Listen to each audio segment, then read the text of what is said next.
bom dia a todos. Estamos começando mais uma live de Invest Advogados.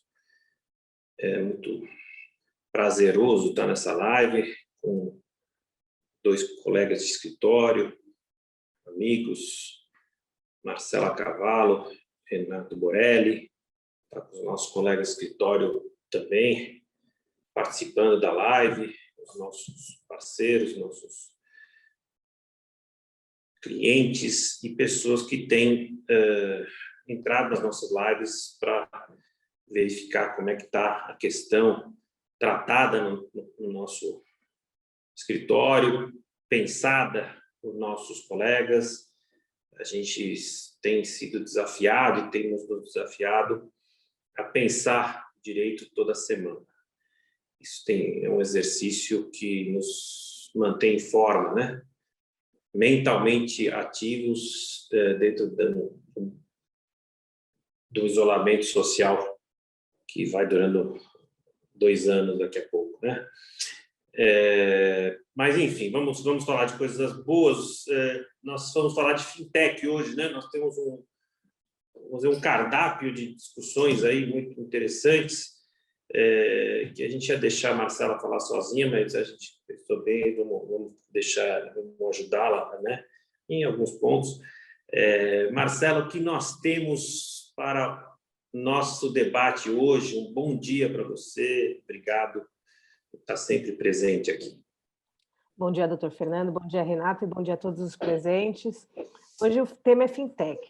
Nós trouxemos esse tema, que, de fato, é um tema que a gente já vem estudando, são diversas inovações. A cada semana a gente tem uma novidade quando se tratam das fintechs, investimentos, aquisições, e agora com o Open Banking, né, que está surgindo aí, a gente percebeu que era uma boa hora para a gente abordar as fintechs nesses nossos eventos semanais. Então, hoje a gente vai falar um pouquinho da fintech, do tratamento que ela tem no ambiente jurídico, com relação à legislação, regulamentações. Vamos falar também um pouco sobre o Open Banking, não poderíamos deixar de fora, e sobre um olhar de como ele vai, né, ter um potencial de impulsionar as atividades da fintech. Vamos falar um pouco sobre a compatibilidade do Open Banking com relação à LGPD, e também vamos passar por alguns aspectos tributários e algumas questões de investimentos nessas startups voltadas para o mercado financeiro. Então,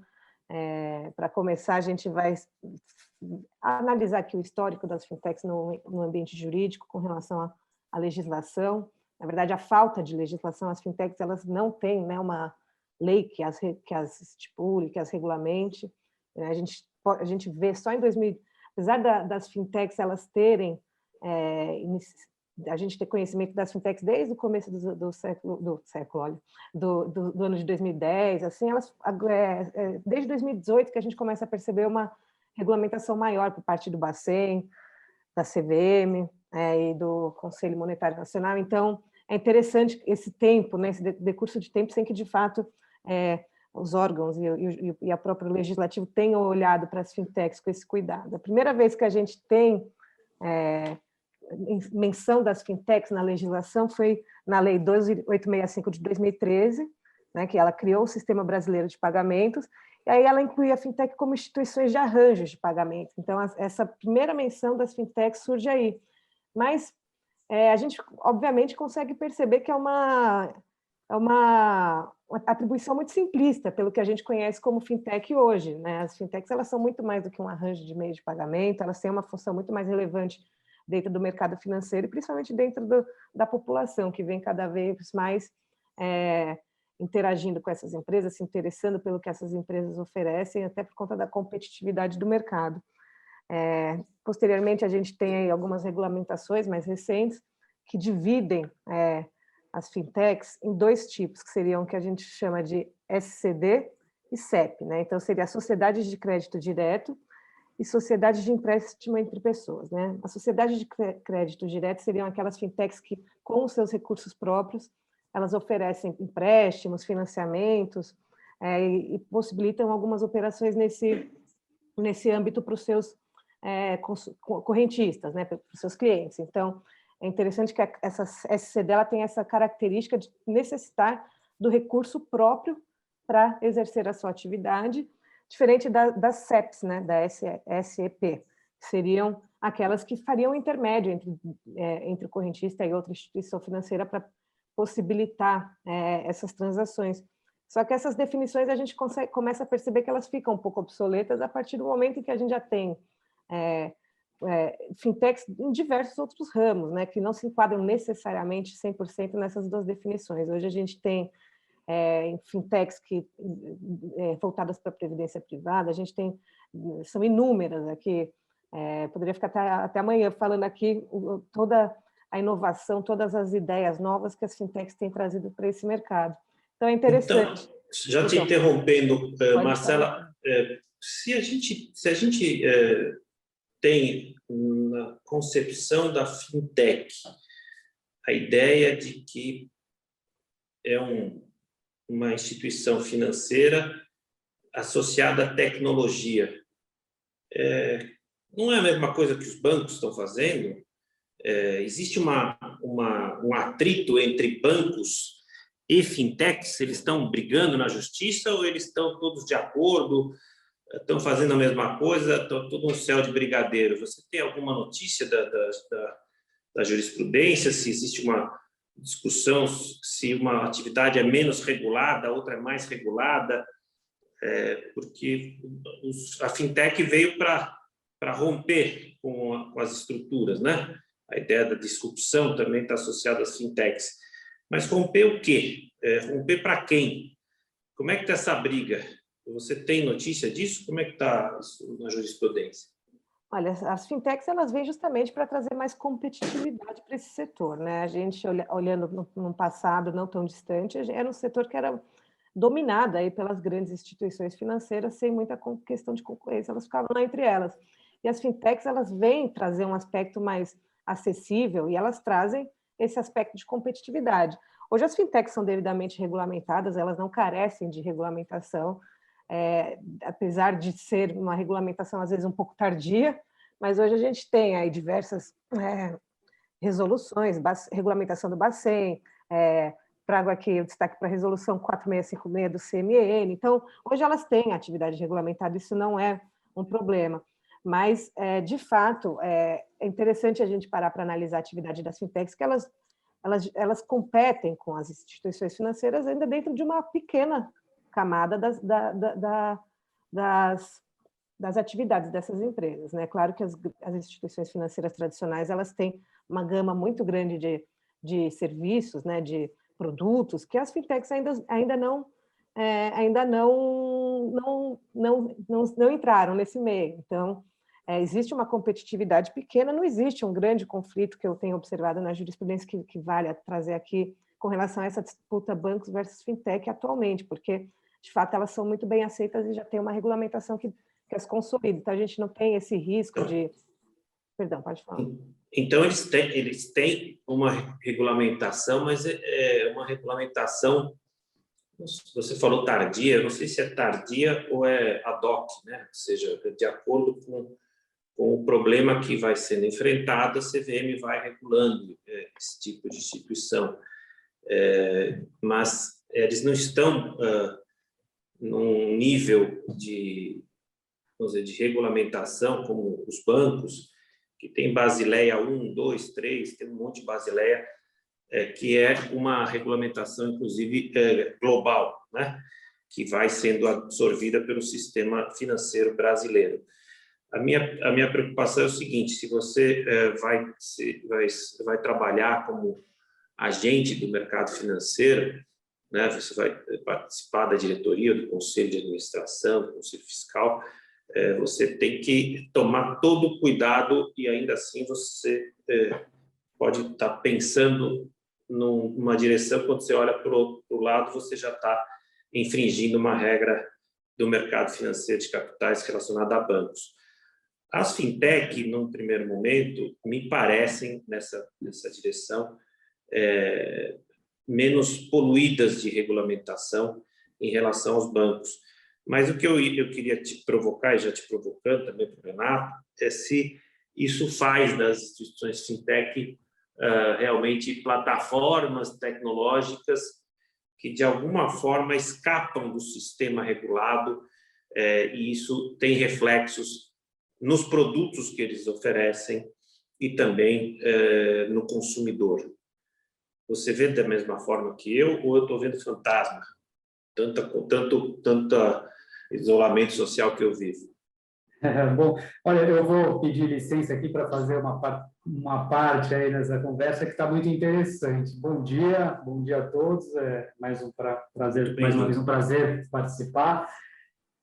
E assim, né, essa relação de fintechs e instituições financeiras maiores, bancos já consolidados, que são aqueles poucos que a gente conhece, que todo mundo conhece, eu vejo que ela já teve mais ruído no começo. Hoje as coisas já estão um pouco mais, como é que eu posso dizer, complementares, né? Porque existe um público, né? Eu vejo que um público mais jovem, essas pessoas aí na casa dos seus 20 e poucos anos, eles são muito mais adeptos a esse modelo de fintech, onde você resolve absolutamente tudo com o seu smartphone, né? São pessoas que eu acho que nunca pegaram uma fila de banco, né? Então, e esse movimento, essas pessoas vão precisar entrar no mercado financeiro. E aí, como que elas vão entrar? Como vai ser a bancarização dessas pessoas, né? Ela vai ocorrer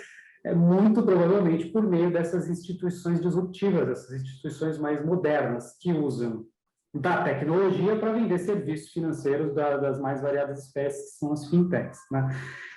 Então, existe aí, no modo de ver hoje, um mercado para todos, né? Obviamente que as instituições maiores, os bancos maiores, eles estão se movimentando, eles estão adequando aí o seu fluxo de despesa, principalmente, alguns fechando agências físicas para, inclusive, com isso, poder diminuir despesas e competir mais nas taxas dos produtos que oferecem, né? E de fato, o número de fintechs é cada vez mais elevado e veio para ficar esse modelo no nosso sistema. Então, essa é uma consideração que eu faço aí e espero ver o da Marcela aí as contribuições. É interessante porque as próprias instituições financeiras tradicionais, elas têm não só tentado se adequar, mas como entrado de cabeça na onda das fintechs, então lançando aí plataformas suas, né? A gente tem o exemplo do Itaú, que tem a IT, então eles hoje a gente de fato teve apesar de ter ocorrido esse ruído no começo, é interessante como essas instituições elas entenderam essa realidade, entenderam que existe uma demanda, principalmente do público mais jovem, que busca, né, a praticidade, e entenderam a importância de associar a tecnologia com as suas atividades. De fato, é interessante isso, né, pensar que é muito bem colocado pelo Renato, são pessoas que não têm mais o espírito de pegar uma fila de banco, marcar uma reunião presencial com o gerente, elas precisam resolver aquilo no chat, dentro da plataforma. Então, de fato, existe não só uma busca aí para se adequar, como uma busca para um encerramento nesses ruídos, como uma busca para se adequar por parte dessas instituições financeiras. Porque é claro que quando a gente pega um banco de grande porte, não é o perfil do correntista de uma fintech que vai ou não abalar, de dar um impacto muito grande nas suas atividades, né? Mas, de qualquer forma, são instituições que não podem ficar obsoletas, né? Então, existe esse perfil aí, esse movimento das instituições para se adequar a essa realidade das fintechs. Então, não tem um contencioso entre competidores. Você vê que o mercado tem espaço para essas duas correntes, tanto de fintech quanto de bancos. Eles não estão brigando entre si pelo mercado. Você não vê uma discussão de um banco querendo evitar que a fintech entre no mercado ou vice-versa. Eu vi um ruído aí em termos de publicidade de algumas fintechs que acabaram incomodando os bancos, mas isso é uma questão concorrencial aberta, é isso? Existiu de fato esse ruído, né? Porque as principais fintechs hoje que a gente tem, elas vieram muito agressivas para o mercado, justamente fazendo uma publicidade ativa para tirar, né, os correntistas das instituições tradicionais e trazer para elas. Mas isso é a questão da concorrência mesmo, eu concordo com o senhor, de fato ocorre, mas é um contencioso que não vai muito para frente a partir do momento em que existe uma regulamentação e existe já um espaço hoje de uma aceitação dessas fintechs no mercado. Agora é uma questão de se adaptar e não brigar, né? E com relação aos produtos, como é que você vê esses produtos? Os produtos têm uma discussão, inclusive tributária, né, Renato? Como é que está essa questão de produtos no nosso mercado de fintechs? Olha, sob o ponto de vista tributário, a gente tem algumas discussões aí, né, que elas decorrem dessa inovação, né, dessa novidade, porque, como acontece em muitos casos, primeiro a realidade se apresenta e aí a gente vê se a legislação acompanha ou não essa realidade. E na legislação tributária, a gente não vê com essa agilidade toda essa movimentação de modo a ajustar a legislação para fazer com que esses novos modelos, essas inovações, essas tecnologias disruptivas, elas tenham aí uma adequação tributária clara, né? Então, justamente por essa ausência de clareza, a gente vê com relação principalmente à sociedade de crédito direto, a dificuldade, não digo dificuldade, mas a possibilidade de ela não se enquadrar no regime do lucro real e a toda a tributação específica concernente às instituições financeiras, né? Que, veja, as instituições financeiras, elas são, por lei, pela legislação, obrigadas a recolherem, a apurarem imposto de renda e contribuição social sobre o lucro pelo regime de lucro real. E as fintechs, como são essa figura nova, elas não estão claramente previstas na legislação, então existe o debate, existe essa discussão no sentido de saber, olha, mas a fintech precisa estar no lucro real, apesar de ter que ser constituída aí como sociedade anônima, ou ela pode estar no lucro presumido? E daí existem as diferenças de cada regime de tributação, porque o regime de apuração tributária das instituições financeiras tradicionais, ele é um regime específico, com uma carga de contribuição previdenciária mais elevada, um regime de PIS e COFINS mais específico também, com alíquotas ali no regime cumulativo, perdão. E as fintechs não necessariamente elas se enquadrariam nesse segmento e poderiam, e a gente tem aí alguns até entendimentos que podem ser usados aí como parâmetro com relação às sociedades que trabalham com seguros, com corretores, de que elas ficariam fora do lucro real e poderiam estar no regime de lucro presumido. Aí vai depender, obviamente, da atividade, do caso a caso, da fintech, de uma análise mais detalhada para ver o quanto isso justifica para ela esse planejamento, por assim dizer. Então, eu posso trabalhar com arranjos societários dentro da ideia de que eu tenho já uma saída, um sistema que me permite não ser lucro real.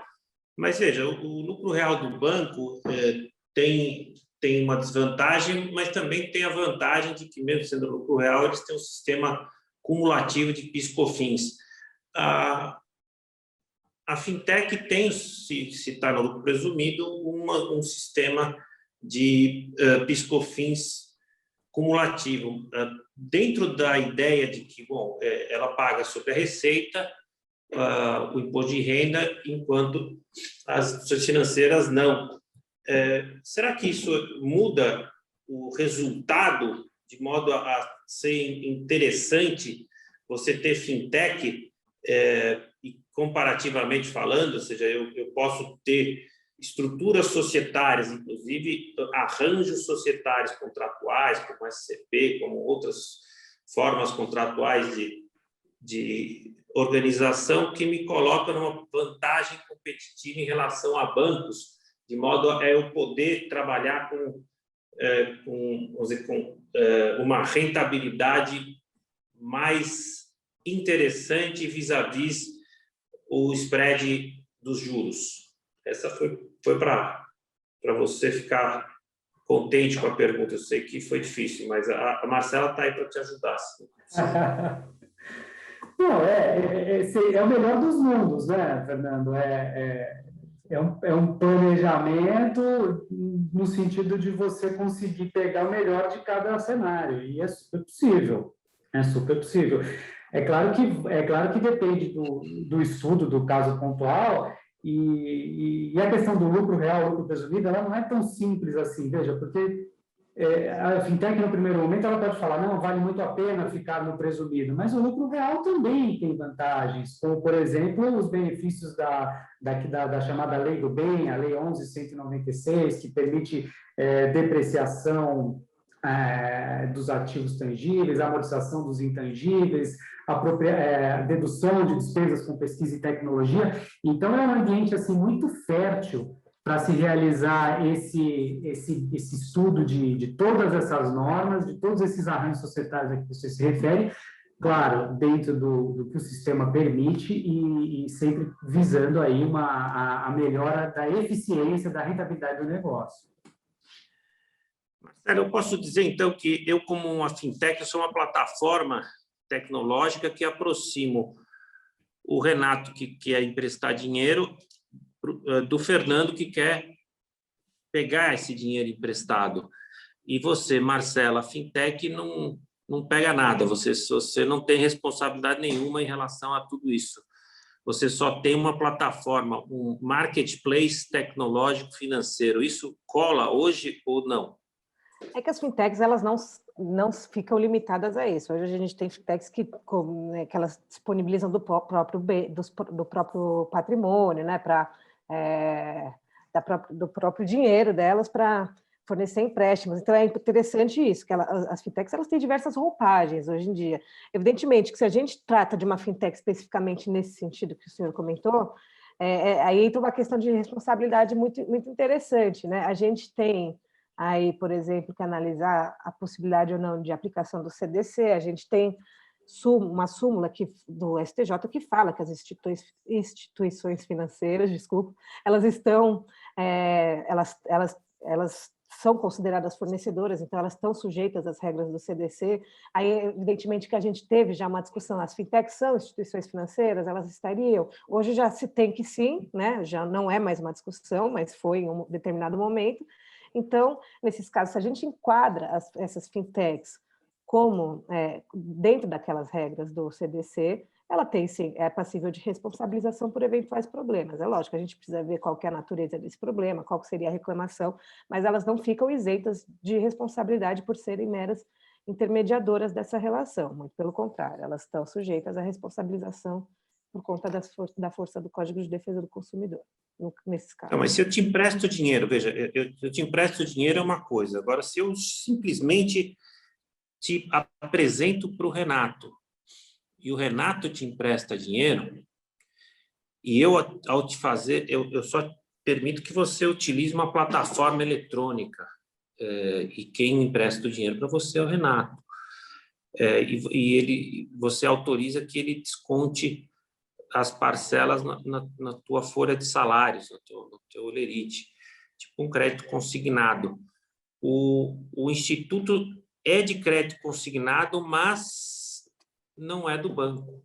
Ou seja, não é um crédito consignado bancário, ou seja, não é um instrumento financeiro regulado como é o crédito consignado, que tem hoje uma larga difusão em todos os aspectos. Mas eu posso falar, bom, eu vou pedir para o Renato, então, se o Renato concordar, o Renato vai pegar o condomínio onde você trabalha como vigilante, que vai autorizar o desconto na folha do teu salário.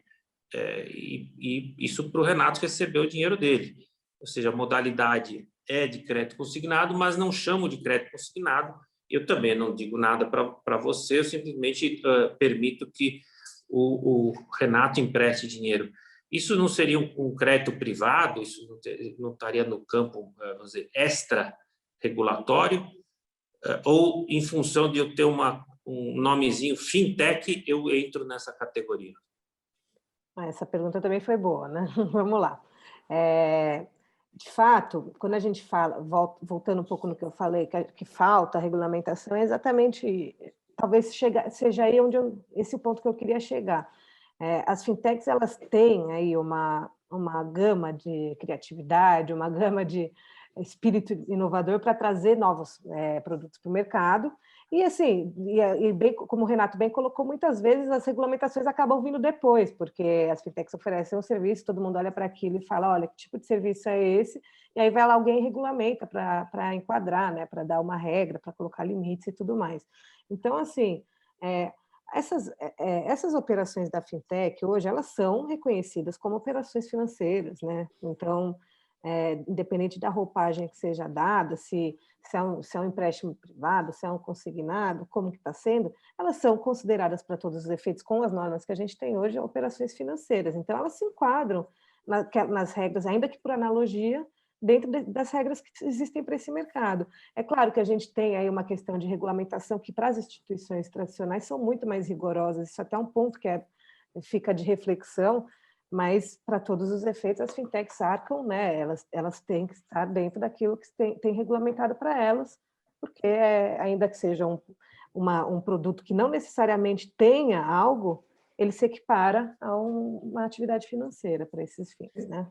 Então, se equipara para fins CDC e se equipara para fins tributários também, Renato?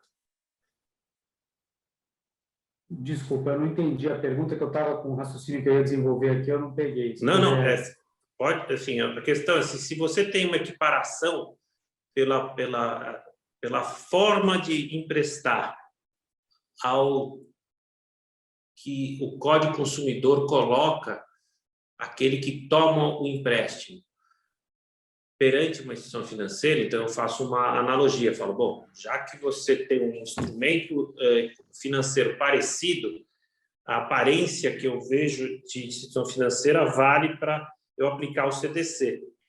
Essa aparência serve também para o sistema tributário ou eu não posso chegar nesse ponto?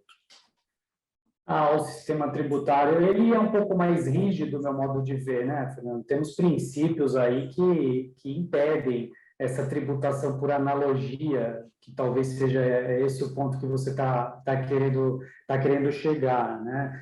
Então tem que ter lei, tem que estar na lei, tem que ter uma lei prevendo a tributação sobre aquela operação. Não dá para a gente falar, mas essa é uma operação assemelhada, uma operação parecida, e aí aplicar uma lei que existe para um caso teoricamente parecido ou similar e tributar em cima disso. Eu vejo com ressalva essa questão. E eu vejo também, voltando ao que a Marcela estava dizendo, que essa regulamentação, por exemplo, da sociedade de empréstimo entre pessoas, que aparentemente pega um pouco isso que antes havia aí, que não era regulamentado, ela veio justamente para trazer uma regulamentação e para tirar do limbo, digamos assim, ou da irregularidade, determinadas operações que eventualmente já ocorriam, né? Óbvio que ela sofisticou, ela regulamentou, mas ela trouxe aí, ela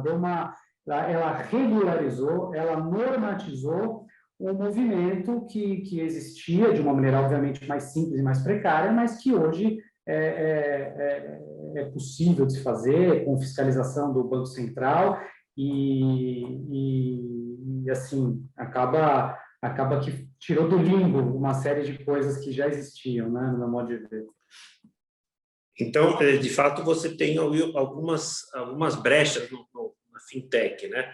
Eu penso porque eu tenho notícias de que, claro, pesquisando, que as fintechs utilizam fomento externo, né? Então, eles captam dinheiro em mercados menos regulados e colocam isso em sociedades em paraíso fiscal, e essas sociedades investem o dinheiro nas sociedades fintech brasileiras que ficam capitalizadas, e esse dinheiro é emprestado para o mercado local. Então, todas as regras de desconto, redesconto, fundo garantidor, ficam em segundo plano, graças às estruturas societárias, as fintechs e essas estruturas que permitem você trabalhar de uma forma que a regulamentação bancária não permite.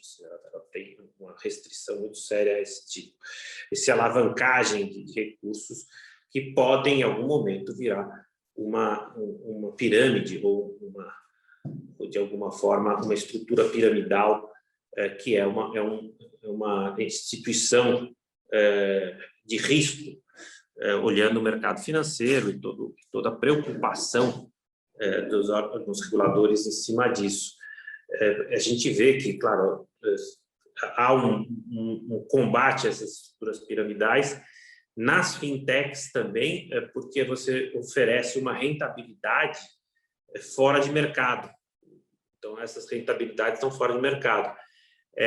E, claro, em cima disso tem um aspecto contencioso possível, que começa a ser preocupante, porque essas instituições estão livres e, em algum momento, elas estão oferecendo risco para o consumidor, e esse consumidor pode acionar o Código de Defesa ou pode acionar outros órgãos de regulação. Ao mesmo tempo, Renato, que a gente pode ver que esses instrumentos extrajurídicos ou até jurídicos com fomento externo, com fomento interno, com taxas de juros assim, bem agressivas nos investimentos, podem escapar de alguma tributação. Você acha que isso vai precisar ter mais regulação? Lógico que está num achismo, mas eu estou vendo as discussões jurídicas, judiciais aumentarem, tanto no aspecto consumidor quanto no aspecto tributário. Estou vendo as fintechs sendo fiscalizadas pela Receita Federal justamente por esses instrumentos híbridos que a gente chama em matéria tributária. Claro que essa é uma pergunta para a gente refletir. Eu gostaria de ver se a Marcela tem registro de contencioso nessas questões. Existe sim um contencioso com relação às fintechs, normal, né? Acho que quando a gente pensa no contencioso voltado ao consumidor, ele é natural. Mas, de fato, são contenciosos a grande parte dessas ações, elas são contenciosos mais de rotina, que eu digo, né? Que são aqueles problemas que surgem no dia a dia aí da relação entre fintech e o seu correntista, enfim, o seu cliente, seu consumidor. Essas questões mais agressivas com relação à exposição, até esses problemas que o senhor levantou, a possibilidade de configuração de pirâmide, elas ainda eu não observo um grande movimento, ainda uma grande movimentação no contencioso voltada para esse lado. Talvez, penso eu, que pela conta da receptividade desse público das fintechs com relação a tais coisas, a gente observa, por exemplo, alguns problemas com corretoras, né? Mas assim, eu não acho que chega a ser um contencioso das fintechs. Eu acho que é um contencioso das operações que são feitas, né? Eu vejo essa diferença. Então, não é por conta da falta de regulamentação ou da possibilidade de fazer aí uma operação em que os bancos tradicionais são vedados de fazer. É mais uma coisa do dia a dia, alguns produtos mais ousados, né, que a gente vê ainda, principalmente se a gente abre um pouco aqui a discussão, até entra, né, um tema que é mais delicado, que seria com relação a criptomoedas, essas coisas. Então, alguns produtos eles trazem um contencioso. Eu não diria que são as fintechs em si, dentro do meu ponto de vista. Bacenjude e fintech, Marcela, roda? Eu posso chegar para o meu cliente e falar assim, olha, saia do risco, você tem ações trabalhistas, olha, vá roda, para uma fintech e até fique roda, feliz. Mas não vai ser por muito tempo, não. Hoje em dia, o Bacenjude, né, ele até mudou o nome, hoje em dia ele está chamado Cisbajude, ele ainda não atinge as fintechs, né, mas existem alguns... a gente já vê uma movimentação, né, com relação a isso, para que comece a atingir. E hoje, mesmo quando o sistema não atinge, já é uma praxe no contencioso, de qualquer credor oficiar essas fintechs daquele jeito manual que a gente fazia antigamente, para que ela traga para os autos aí os passivos, os ativos do devedor, para que se possa executar. Então, não é um bom conselho pedir para um cliente investir tudo numa fintech, porque também vai aparecer no processo. Hoje em dia está todo mundo de olho nisso. Não, Fernando, falando um pouco sobre a sua primeira pergunta, pensando alto também aqui, né, no exercício de tentar entender o movimento do mercado, eu tenho a sensação de que a legislação, de fato, ela precisa acompanhar a legislação tributária, né?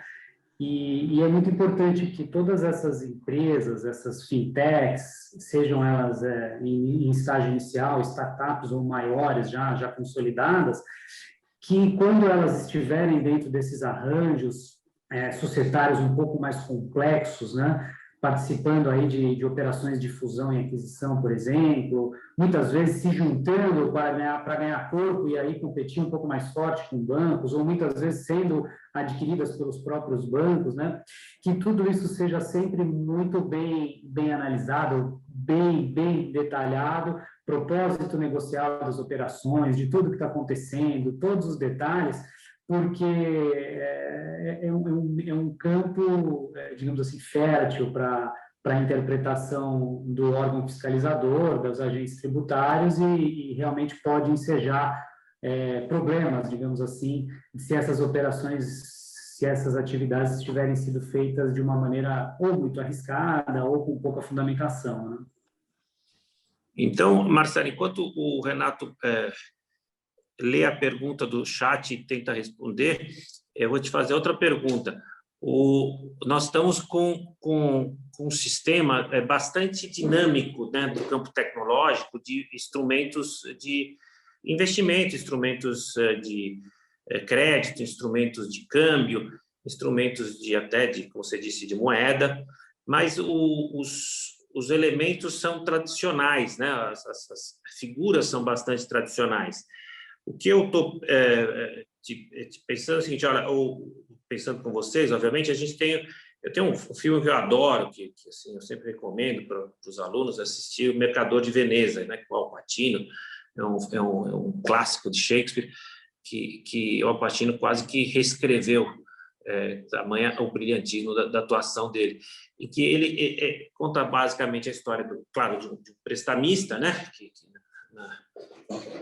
que é atacado pelo devedor pelo fato do devedor, obviamente, não querer pagar o seu crédito, né? Então, claro, o devedor era um homem poderoso, né, um monarca em Veneza, e ele atacava o mercador de Veneza justamente nas questões frágeis que ele tinha, e eu vejo que se eu tenho uma condição frágil de fintech, eu posso ser atacado, porque às vezes a pessoa que vai montar uma fintech, ela fica receosa de entrar num mundo bastante agressivo e, ao mesmo tempo, ter o seu crédito ameaçado, ou como investidor em fintech, às vezes o pessoal fala, eu vou colocar meu dinheiro na fintech, eu quero uma garantia.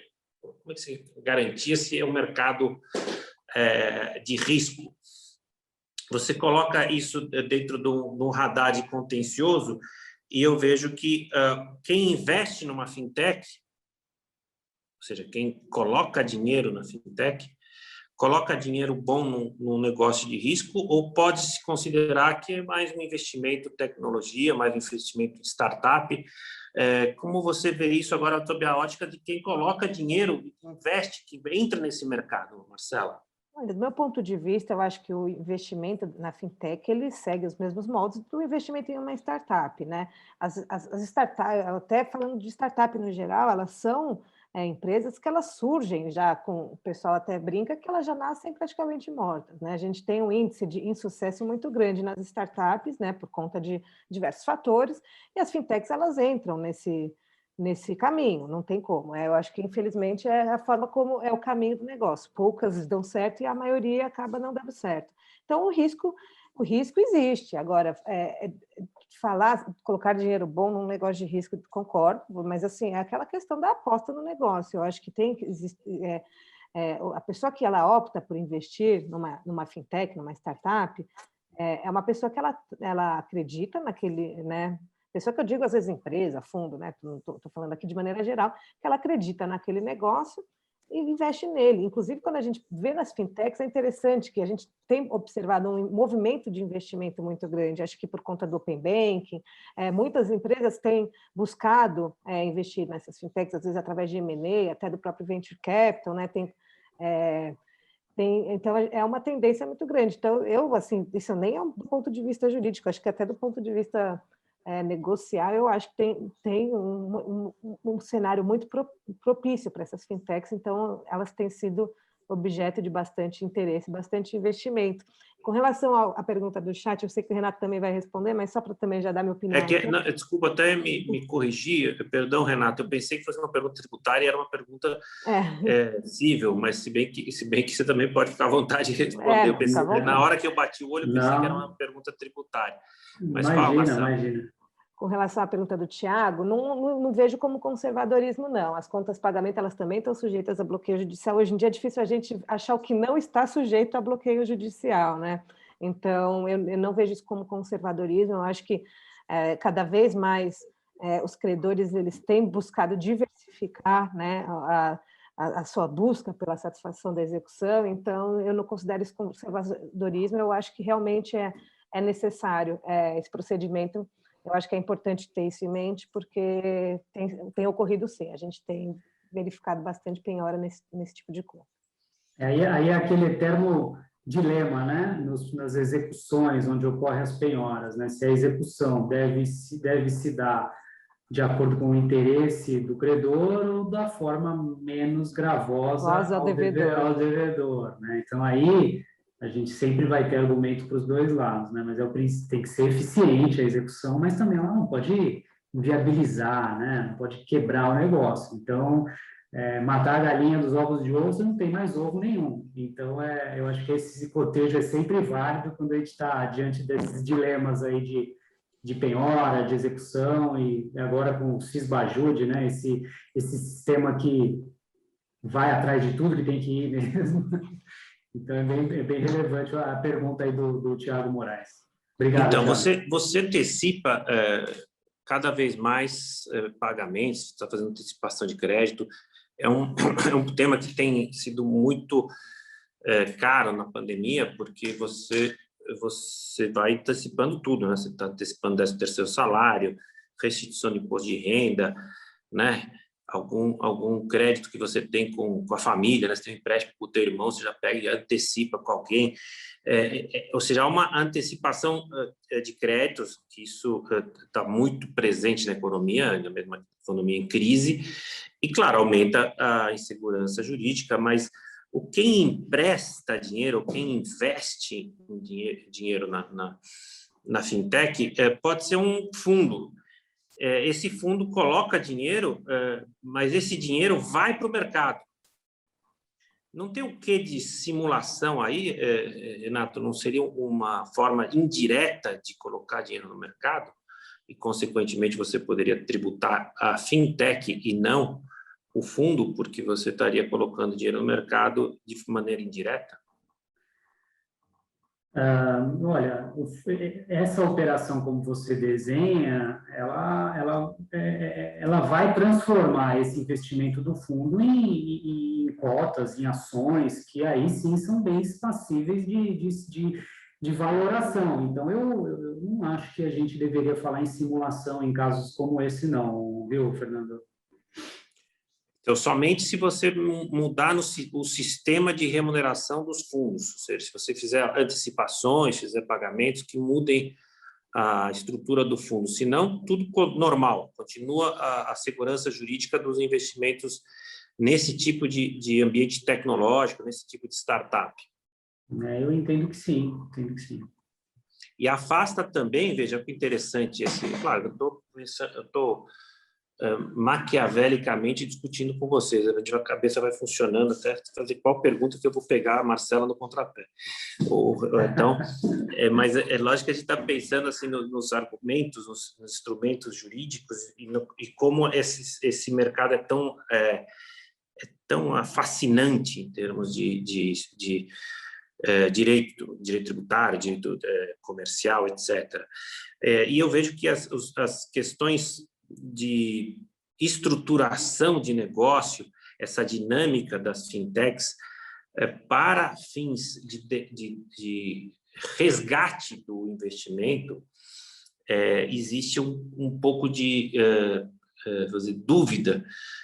Como eu resgato o meu investimento nas fintechs, que como também existem dúvidas nos ambientes de startup, porque a gente vê que nem sempre o investidor consegue resgatar esse crédito ou esse investimento da forma como ele gostaria. E aí eu queria ouvir um pouquinho a Marcela, das fintechs tem alguma garantia? Eu posso prestar garantia dos próprios créditos? Eu atrelo o meu negócio de modo que os meus investidores possam recuperar o crédito, mas não possam me forçar a determinadas ações como fintech. Aí a gente entra na discussão das modalidades de investimento. Cada investimento funciona de uma maneira, né? Então, se a gente está pensando em um venture capital, se a gente está pensando até em um investimento anjo, por que não, né? Então, assim, essa pergunta a gente depende. Assim, quando a gente investe numa fintech, a gente não tem, existe um risco, como eu falei na outra pergunta. Então, assim, garantir que o investimento vai voltar, eu sinceramente eu acredito que não seja o caso nessa modalidade de investimento, né? Mas de fato, é aquilo que a gente conversou. A gente teria que entender qual seria esse investimento. Então, por exemplo, é muito comum nos casos da fintech, elas serem... A gente vê operações de M&A, então grandes empresas comprando cotas sociais, se tornando majoritárias nesse negócio para poder, enfim, fomentar o negócio sem tirar, né, o quadro societário anterior, né, a gestão anterior. Então, é interessante esse movimento que eu vejo como mais comum nas fintechs. Então, depende. Eu acho que a gente teria que entender qual é a modalidade de investimento que a gente está falando, mas garantir o retorno não me parece adequado. Assim, acho que não se enquadra nessa modalidade, não. E essa questão pelo ambiente tributário, Renato, eu volto a falar dos instrumentos híbridos de captura de recursos no exterior.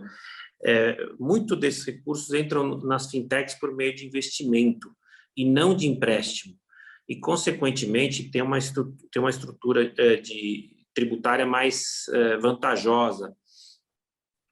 Como eu disse, eu monto estruturas societárias fora do Brasil e interno o dinheiro por meio de investimento de capitais, né? Então, isso faz com que o acerto da fintech ganhe corpo e, consequentemente, escape um pouco da tributação. Essa é uma das dúvidas sobre todos os instrumentos digitais, né? Que são os arranjos que você pode fazer. Tem como melhorar isso? Tem como a gente está falando de um marco legal das startups? Será que o marco legal das startups poderia trazer ganhos tanto para a esfera civil, em termos de segurança jurídica, quanto para a esfera tributária? Esse marco legal poderia transformar as fintechs em algo mais rentável para o fisco e, ao mesmo tempo, mais seguro para os investidores? Olha, pode falar, Marcelo. Não, pode ir, desculpa. É difícil falar que o marco legal vai ter algum impacto na questão tributária. Não sei te dizer exatamente isso, né? Mas agora, que ele pode tornar claro ou que ele pode delimitar melhor as operações, as questões de direito privado, para aí sim essas questões serem melhor enquadradas dentro das normas tributárias, aí eu acho que faz sentido sim, é parte do processo de normatização, de regulamentação de todo esse sistema totalmente novo e disruptivo que a gente está falando aqui. Interessante do marco legal é que ele vem justamente querendo trazer alguma normatização para algumas situações. Então, por exemplo, quando a gente pensa no marco legal, a primeira coisa que me vem na cabeça é a possibilidade de contratação com o poder público. Isso entra para as fintechs também. Então, assim, eu não acredito que traga um grande impacto pensando no contencioso civil necessariamente, mas vai trazer, sim, uma segurança para algumas modalidades de contratações que hoje em dia não existe. Então, é uma lei que vai refletir, né, se aprovada, ela vai ter um reflexo positivo nessas atividades, e quanto mais elas forem regulamentadas, quanto mais segurança tiver, consequentemente, vai ter um impacto positivo para o investidor, né? Ele vai estar investindo em algo que está mais regulamentado, que tem regras mais assertivas, regras mais específicas, então eu vejo dessa forma. Entendo. Então, você mais favorável ao marco legal das startups, focado também para as fintechs. Na área tributária, talvez isso não seja nem necessário, né, Renato? Porque eu estou vendo que você tem como ajustar esse tipo de arranjos societários, se você enxergar de maneira transparente esses arranjos para verificar que efetivamente você está deixando de arrecadar um imposto sobre os ganhos fora do país ou sobre os ganhos das transações internacionais entre quem tem o fomento lá fora e quem utiliza esse fomento aqui no Brasil. Naturalmente, eu não estou sugerindo, pelo amor de Deus, que isso aconteça, né? A gente trabalha pelo lado do contribuinte, não pelo lado do fisco. Mas eu noto que isso já tem sido discutido fora, mas ainda de maneira muito preliminar, porque as fintechs se utilizam de instrumentos híbridos para ganhar força na área tributária. E esse é um modelo que vem sendo utilizado em quase todas as fintechs, porque ele funciona muito bem em matéria tributária e não coloca o mercado em risco. Lógico que você está alavancando dinheiro, né? E essa alavancagem pode, em algum momento, inspirar o que o pessoal chama de pirâmide financeira, mas eu não acredito que seja isso. Claro, então estou colocando uma posição nos últimos 60 segundos do nosso tempo aí. Marcela, com você quer fazer alguma consideração? A gente está em cima da hora. Renato também, adorei esse bate-papo nosso. Tem tanta coisa bacana que está saindo por aí que a gente vai ter que continuar pesquisando sobre o mercado. Vamos lá. Eu queria agradecer a presença de todos, foi um excelente bate-papo, espero que todo mundo tenha aproveitado alguma das informações que a gente trouxe e a gente com certeza vai voltar a debater esse tema nas lives futuras. Eu agradeço também a presença de todos e, como de costume, a gente sai com mais dúvidas e com mais questões do que como a gente chega. Obrigado a todos aí. Muito obrigado, gente. Um abraço a todos. Semana que vem tem mais e vamos continuar nessa pesquisa sobre as fintechs. Até a próxima, gente. Tchau. Muito boa tarde a todos.